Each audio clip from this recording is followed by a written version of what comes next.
This week on the Wake and Bake podcast. I'm a way better driver.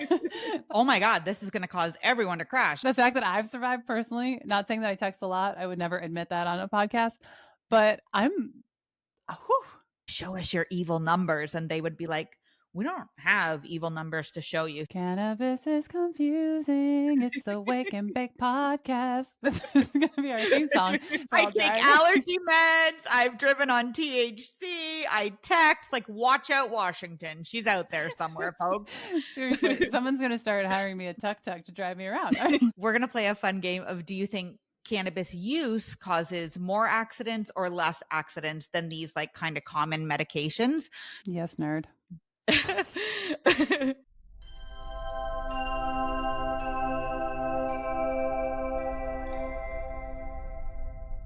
We're going to start out this podcast by saying that, of course, you should never drive intoxicated. And just in case you like listen to the rest of what we say here and you get a different idea in your head, again, we're going to repeat it. You should not drive when you're intoxicated, high, stoned, impaired, elevated, anything that's going to make you, be a danger to yourself and others. Like, don't do it. But as a cannabis user myself who rarely feels intoxicated from THC, I've always wondered about like, how bad is it to drive on THC? Is it as bad as driving drunk? I don't think anybody thinks that. But what about people who are taking painkillers or mood stabilizers? Is driving with THC more or less dangerous than those things are? And if you ask frequent cannabis users about driving with THC in their system, you'll likely hear that they think that they're doing just fine, or in some cases, they feel like they're even much better drivers when they're using THC because they're more cautious and chill and they drive more slowly. On the flip side, if you've asked somebody who's only tried THC a couple of times, like, hey, would you drive when you were like that? They will probably say like, absolutely not. So that like brings up a lot of questions. And the good news is that we do have some answers to some of these questions, and we're going to discuss them today on the Wake and Bake podcast. I'm Andrea Maharg. I've been a cannabis educator for 6 years now, and I'm joined by my fabulous co-host and the founder of the Cannabis Coaching Institute, Corinne Tobias. Corinne, if I had to guess, I'd say you're going to fall into the camp of like, oh my God, I would never drive when I'd had THC. Is that fair? No. It's interesting when I saw that you had put this question in here. I was like, no, I would never drive high, but would I drive with some THC in my system? Yeah, there are plenty of times when I'm taking, say, one of my gummies, right? Which when I cut it in half, it's like, 1 milligram of THC or whatever. Maybe, no, like it's like 1.25. That's what it is when I cut it in half. And it's incredibly impactful for any kind of breakthrough pain I have or any kind of flare-ups that are going on. And I have no problem with driving with a small amount of THC in my system. So the only problem that I have with it, and I'm excited to dig into this, is like, would I get in trouble? Would I get in trouble from like 1.25 milligrams of THC in my system, even though I don't feel impaired at all? And I actually, like you're talking about, when I have high levels of pain, or if I haven't had this lately, but high levels of anxiety, when I get behind the wheel of a car, it is very difficult for me to process all the information that is going on around me. And I do feel like when I have a high level of CBD, even with like a small amount of THC, I do feel like I can pay attention to those things. I can process, more effectively.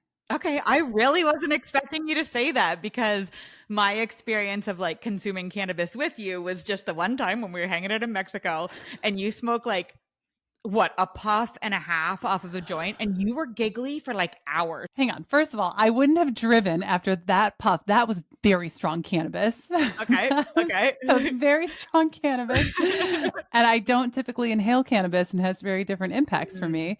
So those are two things. And also, I did not drive. We took a tuk-tuk. It's true. Yeah, we didn't drive.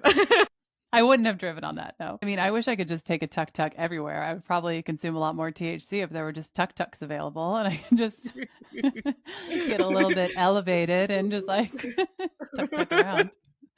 Alas, not in the Pacific Northwest. We don't have a tuk-tuk company just yet. Well, Andrea, given that THC can have drastically different effects on people depending on their individual endocannabinoid system and how often and how much they consume, how are we supposed to approach this driving issue if we don't have a team of tuk-tuks to drive us around? I'm super glad you asked because, as we both know, we are both cannabis book nerds, and I am just finishing this really wonderful book called Seeing Through the Smoke by Peter Grinspoon. It has a chapter on driving with THC, which is what we're going to dive into today. But before we do that, I'm going to take you on a little detour here because I want to properly place Peter Grinspoon in cannabis history lore because he has a very specific place. So his dad is Lester Grinspoon. You may have heard of him. He was a psychiatrist, a longtime professor at Harvard's medical school, and starting in the late 60s, he became a tenacious cannabis advocate. Over his career, he published close to 200 studies. He spoke in front of Congress. He made media appearances and was instrumental in many ways in helping move along the legalization efforts. And he wrote a book, back to books, in 1971 called Marijuana Reconsidered, which really did kind of shift public perception in lots of ways. It even made it onto the front page of the New York Times books section. So people were paying attention to this. And guess who Lester Grinspoon used to smoke weed with? Your dude, Carl Sagan. Yeah. They were friends and also colleagues. They would spend hours together on the weekends discussing cannabis and psychedelics and drug policy in Lester's living room. I love that so much. I don't know really anything about Lester Grinspoon except for the things that you've shared with me, and I know this is just a coincidence that I'm wearing a turtleneck, but I love Carl Sagan and his turtlenecks. And for those of you who listened to the cannabis and sex episode that we produced a couple of months ago, we did a whole thing on Carl Sagan. So if you haven't listened to it, make sure you go get it. But I love Carl Sagan. Anyone who hangs out with Carl Sagan is a brilliant, wonderful human in my book. So tell me how this has anything to do with driving, or if you just wanted to take me on a little tangent where I thought about Carl Sagan. And brought up your turtleneck. No, I'm going to bring it back around to THC. So Lester Grinspoon and Carl Sagan are hanging out on weekends, smoking weed and discussing all of this stuff. And who is peeking around the corner into the living room but Lester's son, Peter, who wrote the book that I just finished reading. Peter Grinspoon is now himself a ferocious cannabis advocate. And he wrote this book, Seeing Through the Smoke. And here we are. We made it back. We're going to talk about driving on THC because of the chapter in this book where he really dives into what do we actually know? And not just what do the studies say, but what are the studies leaving out, or who is funding the study? All of these things. It was a really excellent chapter on kind of teasing apart what we know. All right. Tell me everything. Tell me what we need to know about THC and driving and whether or not it's okay or it's terrible. And we all just need to start walking everywhere, taking the bus system. But before we dive into the episode, if you are thinking about starting your own cannabis business or getting into the cannabis industry, one of the most important things that you can do for yourself is to get really well educated on this plant. As you've heard on the podcast, there is a lot to dive into. And if you're going to be in this space, it's important that you know as much as possible about this and that you can talk to other people about it so that you can be an ambassador for the plant. At the Cannabis Coaching Institute, our certified cannabis educator program gives you all the knowledge and skills that you need to be able to confidently talk about this plant and how beautiful and wonderful and magical it is. And we teach you how to be out there in the world talking about it digitally so that as you grow your business, you're taking advantage of where the people are actually at on podcasts, on videos, checking out social media. If being your own boss in the cannabis industry sounds like a great deal to you, head over to www.cannabiscoachinginstitute.com and check out the Certified Cannabis Educator Program. You can be certified in as little as 3 months, and then you can be out there changing the world as well. Okay, so there is, in my opinion, kind of no right answer on this because it is so nuanced. So let's start off with cannabis users' perception versus reality. So many cannabis users think that they're better drivers, although this has never been proven in a driving simulator yet. We also know that cannabis users think that they're ready to drive after consuming THC, possibly hours before they are really ready to drive. So that's kind of like a 1-2 punch, right? We think we're better drivers and we think we're ready to drive before we really are. So you might think oh, full stop, we shouldn't be consuming cannabis before driving, but the numbers tell a different story. So It depends on the study, but the risk of driving after consuming THC is kind of like 0.1 fold to 0.9 fold. So you're like 0.1 to 0.9 times more likely, not even double as likely to get into an accident if you're using cannabis than if you were sober. And I'm not sure if that like less than double number or almost the same number feels like more than you thought, like you're much more likely to be in an accident than you thought, or much less likely to be in an accident that you thought. But regardless, when you take that number and multiply it over the 35 million people who are using cannabis monthly in the United States, that's a significant impact, right? Like that's a lot of accidents that didn't need to happen because people were consuming cannabis and maybe weren't ready to drive. Okay, I have so many questions about this because, as you said, it's a very nuanced conversation. And when you gave me all of these statistics, which I love, by the way, I love that we have statistics on it. But my mind automatically goes to compared to what? Like right now, we're comparing this to someone who's stone cold sober, like absolutely, like, well, it's so hard to say not on anything. I mean, like sugar, caffeine, like we could say a lot of things. Did they just pound a Nutri-Grain bar? They're like flying high. But like those things have a lot of sugar in them. Anywho, or like so somebody is completely stone cold sober, and then someone who uses cannabis, which is such a broad spectrum. But like, what if we're comparing someone who's using cannabis, even with that broad spectrum, and something like booze, right? Like how much? It's almost 2 times for cannabis. What is it for booze? Yeah, up to almost 2 times for cannabis. So like depending on the study, maybe closer to sober. But in both cases, for alcohol and for cannabis, the devil is in the details. Of course, if you are consuming high amounts of THC, you're ripping on your vape pen or your bong or your dab and you're super intoxicated, that's a different story than what you were just talking about. And the same thing with alcohol. But here's the thing with alcohol, when you are at just the legal limit, so 0.08 blood alcohol content, you are 4 times as likely to get into an accident or a crash than a sober driver. And that's at the legal limit. So even somebody who is just moderately over the legal limit, so 0.1 blood alcohol content, you're 20 times as likely to crash. Yes, I know. So it's not even kind of the same conversation here. And we know that when people consume more alcohol, they are more impaired, but the same doesn't necessarily hold true for cannabis. So if you're new to cannabis or you consume like fairly infrequently, a little bit of cannabis might impair you totally, like we were talking about earlier.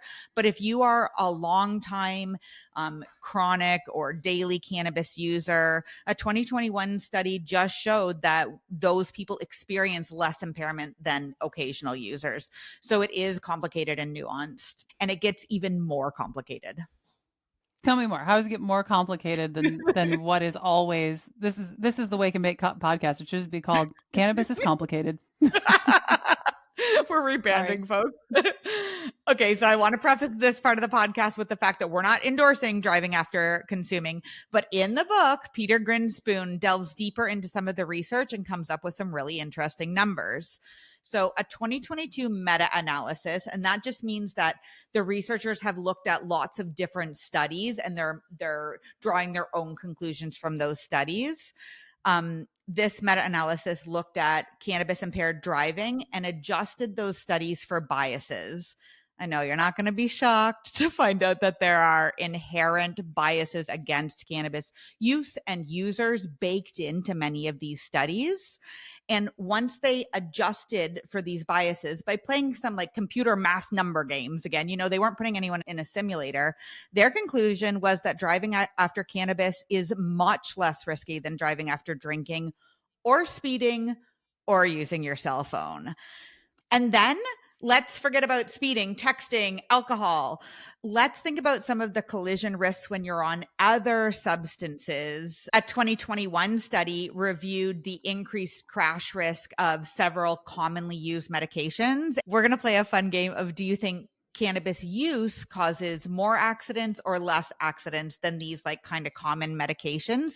So what do you think the number is on allergy meds? If cannabis is 1.1 to 1.9, what's allergy meds? I think cannabis is worse than allergy meds. Okay, Cannabis is you're more likely to you're more likely to get in a crash. I'd probably say allergy meds. Everybody takes allergy meds. It's springtime here. Maybe it's twice as impairing, twice as likely to get in a crash as allergy meds. 1.4 it comes out to, so right in between. Okay, what about Ambien, sleep medication? Oh, oh, Ambien has to be worse. I know people like go in and like eat their entire fridges when they're on Ambien. I don't think it'd be good to operate a vehicle on it. I'd say Ambien is three times as more likely to get you in a crash. It says 1.4. This study came out with 1.4 again. So again, along the same All right. lines of as impairing as allergy meds. Like, what kind of allergy meds are these people taking is what I want to know. Okay, what about benzos, mood stabilizing drugs in general? I'd say, well, now I feel like I keep overshooting it. So twice as likely Yeah, on they say benzos. 1.6 to 2.3. So probably more impairing than THC. And then opioids, which I found really surprising, and so did Peter Grinspoon. He was like, "What the hell?" Opioids, they said like 1.9 to 2.2. And in this particular study that we're talking about, where they gave you all these other like numbers, they put the risk of using cannabis at 1.1 to 1.4 times as likely to cause a collision. So that is the same or less than allergy meds and Ambien, and less than benzos and opioids. So, but if I were talking to someone, in the PTA and I was like, oh, I took my allergy medication and then I went for a Sunday drive, nobody would give any fucks. But if I said like, oh, I used a bit of cannabis and went for a Sunday drive, they'd be like, the horrors, like clutching pearls and all of that. So that really is interesting. Even though I think I kind of failed that game, I'm happy we played. Yeah, I found it really interesting as well and shocking. That's why I wanted to have this podcast, because I was like, what? And I know that you want to know the stats on texting. So you want to hear those? I want to hear the stats on texting because I would never do that. I would never text and drive. I'm kidding. I really don't try to, but sometimes I have a unicorn squirrel brain, and sometimes I'm like, ding, ding, oh shoot, and then I'm doing it. I'm not alone. I'm pretty sure most people have that phenomenon, right? I'm not alone. I feel like there's shame just circling around me right now for admitting that I do occasionally text I while take driving. allergy meds. I've driven on THC. I text, like, watch out, Washington. She's out there somewhere, folks. Seriously, someone's going to start hiring me a tuk-tuk to drive me around. This is my goal. I'm going to take to the bicycle. Yeah, I want to know the comparison. How dangerous is it when I shoot off a text compared to, if I were using THC? 23 times as likely, according to the Federal Highway Administration. No. 23 times. Cannabis, maybe twice as likely. Okay. Texting, 23 times as likely. I'm absolutely sure that there's angels, because we're all doing it. Like, because if we're supposed to be getting all these wrecks, the fact that, so every time I get in a car and I text, I'm 23 times more likely to get in a car accident. Every time I get in a car, if I've used cannabis, and again, this is very nebulous, I'm maybe twice as likely, probably closer to not being impaired, probably as close to, using an allergy medicine. If it's as small as the THC that I use and have been using for years, it's probably closer to nil, right? At that point. Yeah. All right. Well, can we look at something? Because I want to know now, like, the real numbers on this. Like, have crashes increased in places that have legalized cannabis, just like they have in places that have access to cell phones? That was the big fear, right? As states, especially across the United States, legalized, they were always like, well, oh my God, this is going to cause everyone to crash. And one study that I looked at that spanned pre and post legalization in Canada showed that legalization was not associated with any change in traffic injuries. They speculate in this study that it was due to increased law enforcement and education. And we actually do have a pretty robust, like, don't drive high education campaign here in Canada. People have like a general idea that we shouldn't be doing this. And then even hang on. We have don't drink and drive campaigns, and that we know that, like, you're really saying that telling people not to smoke and drive has, maybe in Canada, you guys are pretty law abiding up there. I can't imagine that Americans are the same. We're like, no, don't tell me what to do. This is what the study attributed the non-existent increase in crashes to was law enforcement and education. But it's not just Canada. The same thing happened in Colorado and Oregon when they legalized. Like other states would come to them and say, like, show us your evil numbers. And they would be like, we don't have evil numbers to show you. So it is one of the reasons why legalization has been able to like sweep the world, is that legalizing cannabis isn't causing massive crashes. And in fact, if you look at auto insurance claims, there was a study that was done in 2022, and they stated that auto insurance claims actually go down after medical cannabis was legalized. And they speculate that this is because people are replacing more dangerous things like alcohol or opiates or medications with cannabis. And they estimated that legalizing medical cannabis reduced health expenditures related to car accidents by $820 million a year. That's insane.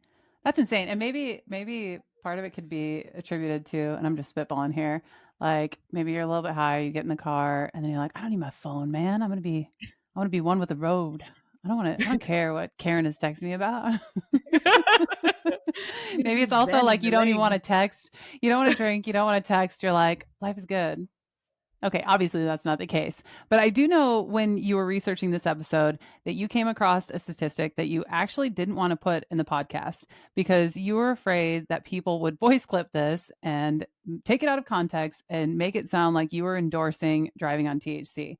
But I think this is really important. I really want you to share it. So if you're listening to this right now, you are absolutely 100% prohibited from voice clipping Andrea right now and just taking this out of context, because she already said earlier in the podcast, like, we are not endorsing using a bunch of THC and driving or using any THC at all. We're not endorsing any of that. But I do want you to share this statistic because I think it's important for us to get context around this issue.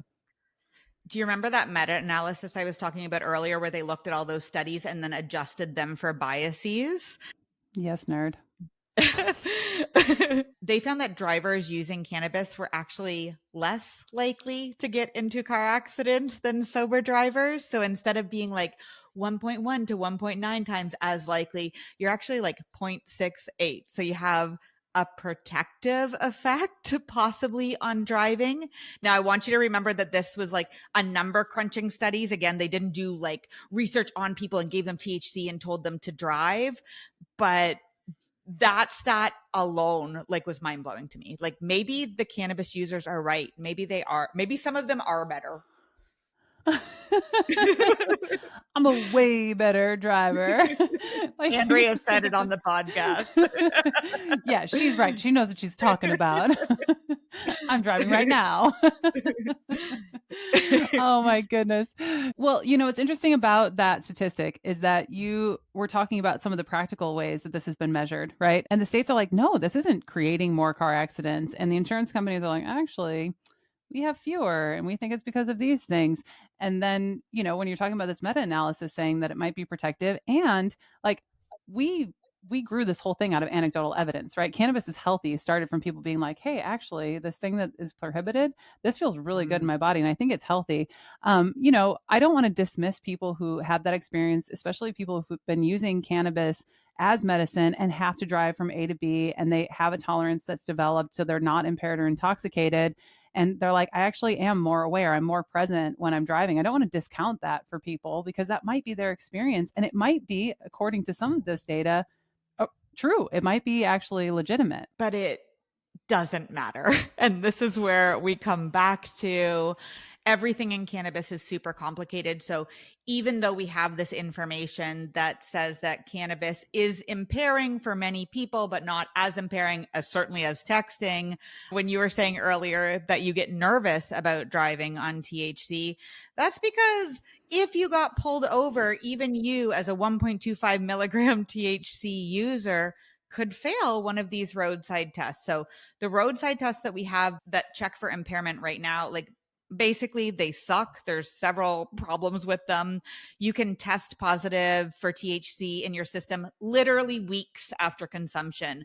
The metabolites are stored in your fat and they get slowly released. So you could have consumed cannabis 3 weeks ago and you get pulled over today. The officer thinks that you're impaired for whatever reason, gives you a roadside test and you can fail. You can test positive on those tests, even if you're consuming a CBD rich type of cannabis. If it even has a touch of THC, again, that can build up in your system over time.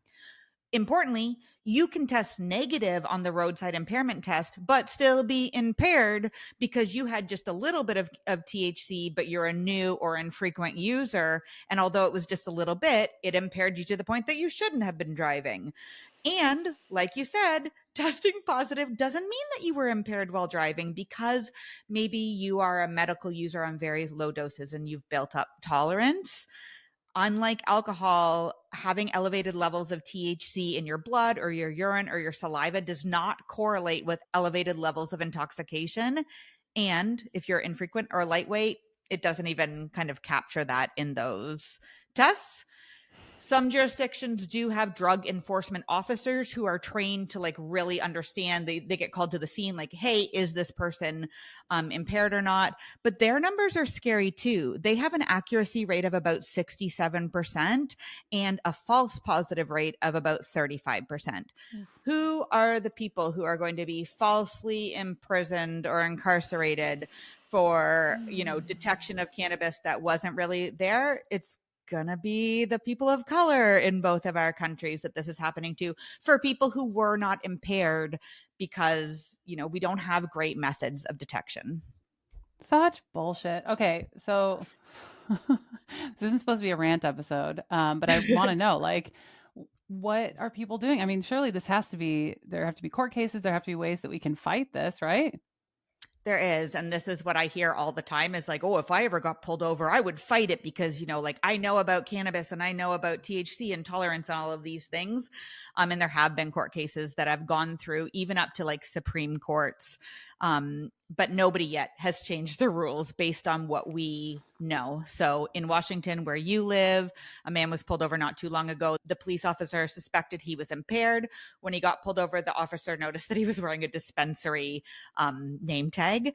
And eventually he was found to have almost the double the limit of THC allowed in his blood. Although he said he hadn't consumed in 20 hours. He was a regular user, but hadn't consumed in almost a full day and did not feel impaired. He fought his DUI charge all the way to the Washington Supreme Court, and they cut him down. Here in Ontario, same thing happened. A man filed a constitutional challenge of Canada's law that sets out the legal limit for impaired driving for THC.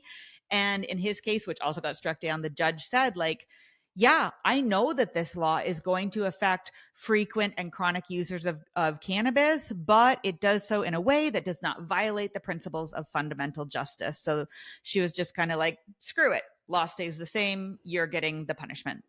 Because they don't have a better option is what what the argument is. It's like, well, this is the best we've got, right? That's the whole argument. It is the best that we all have. Do you know, like this is what we have as trying to figure out if people are impaired. And this is an extremely important job. Like impaired people should not be out there on the roads. It's just that the tests that we have to determine impairment for cannabis users do not work well. And you are fucking up people's lives if they're, found to be guilty of driving impaired when they really weren't. And you're fucking up people's lives if you drive while impaired and go hurt somebody. So, this is both sides of that sword. Cannabis is confusing. It's the Wake and Bake podcast. This is going to be our theme song because it feels like this is another podcast. We've been doing this is our second season. And I don't know that we've released a single podcast where we get to the end and we're like, and that's how it goes. And this is straightforward because it's another one. We try to answer a simple question. Should you or should you not drive while consuming THC? Is it too impairing? Is it going to cause crashes? And it turns out we can't simplify it again. And we do know that cannabis users think they're really good drivers, but in many cases, they're at least mildly impaired. But we also know that they're almost 23 times less likely to cause a crash than the millions of people who are out there texting on the daily and who are as impaired as people taking allergy meds. And insurance companies and states are saying, well, it really actually doesn't make an impact. But if you're a daily user, even if you're not using and you're not impaired, because of the way the tests are set up, you can still lose your license, go to jail, have to deal with all the other things that a DUI, which again, drinking and driving is much more impairing even at the legal limit? Yep, you're right. There is no good answer here. Of course, I'm going to reiterate for like the 50th time that driving while impaired is never a good idea. But for most day-to-day users and especially medical users who use it on the daily, the situation is just more complicated than that. If you're interested in learning more and like diving into all these cool studies, make sure that you pick up the book called Seeing Through the Smoke by Peter Grinspoon. And remember to subscribe to the podcast and turn on notifications. Our podcast release schedule is a little bit sometimes sporadic, and we definitely don't want you to miss an episode. Finally, if you're listening to this and you know that you want to incorporate the healing potential of cannabis into your existing health or wellness business, or if you want to get out there and teach other people about this miraculous plant and how it works and all the intricacies of it and how nuanced it is, if you want to do this type of work, please make sure that you check out the Cannabis Coaching Institute. We're at cannabiscoachinginstitute.com. We've been going since 2018 and we have graduated over 600 students. We would love to have you come join us. Again, cannabiscoachinginstitute.com. Can you stop stomping, please? Just like be a quiet cereal eater. Thanks. He's going to be your Peter Grinspoon. You better watch out. Our children are soaking up. We've already talked about this with him specifically. It's Keller, and like, yeah, he's going to be interesting.